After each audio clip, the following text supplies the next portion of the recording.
सोलापूर महानगरपालिका पर्यावरण विभागाच्या वतीने माझी वसुंधरा अभियानांतर्गत महाराष्ट्र राज्यात प्रथमच सोलापूर महानगरपालिकेच्या वतीने पहिल्या वसुंधरा संमेलनाच्या निमित्ताने गुरुवारी वृक्षदिंडी काढण्यात आली। यात हजारो विद्यार्थ्यांनी उत्साहाने सहभाग नोंदवला। महापालिका परिसरात रोपवाटिकांचे प्रदर्शनही भरवण्यात आले। 4 हुतात्मा पुतळा परिसरात जिल्हा विधी सेवा प्राधिकरणाचे सचिव उमेश देवर्षी यांच्या हस्ते वृक्षदिंडीचे उद्घाटन झाले। विद्यार्थ्यांनी झाडे वाचवा झाडे जगवा यासह पर्यावरण संवर्धनाच्या घोषणा दिल्या। डॉ. बाबासाहेब आंबेडकर चौक, सिद्धरामेश्वर मंदिर, ज्ञान प्रबोधिनी चौक मार्गे महापालिका परिसरात वृक्षदिंडीचा समारोपाप्रसंगी महापालिका इंद्रभवन परिसरात विविध शाळांच्या विद्यार्थ्यांनी पर्यावरण संवर्धनाच्या अनुषंगाने पथनाट्य सादर केले।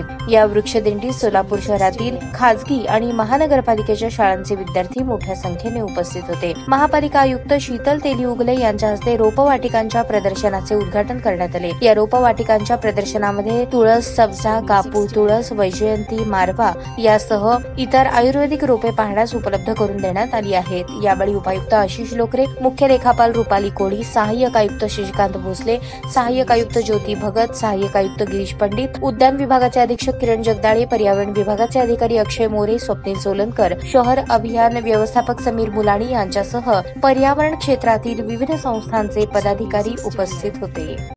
ताज्या बातम्या पाहण्यासाठी प्राईम मीडिया न्यूज चॅनलला सबस्क्राईब करा आणि बेल आयकॉन प्रेस करा।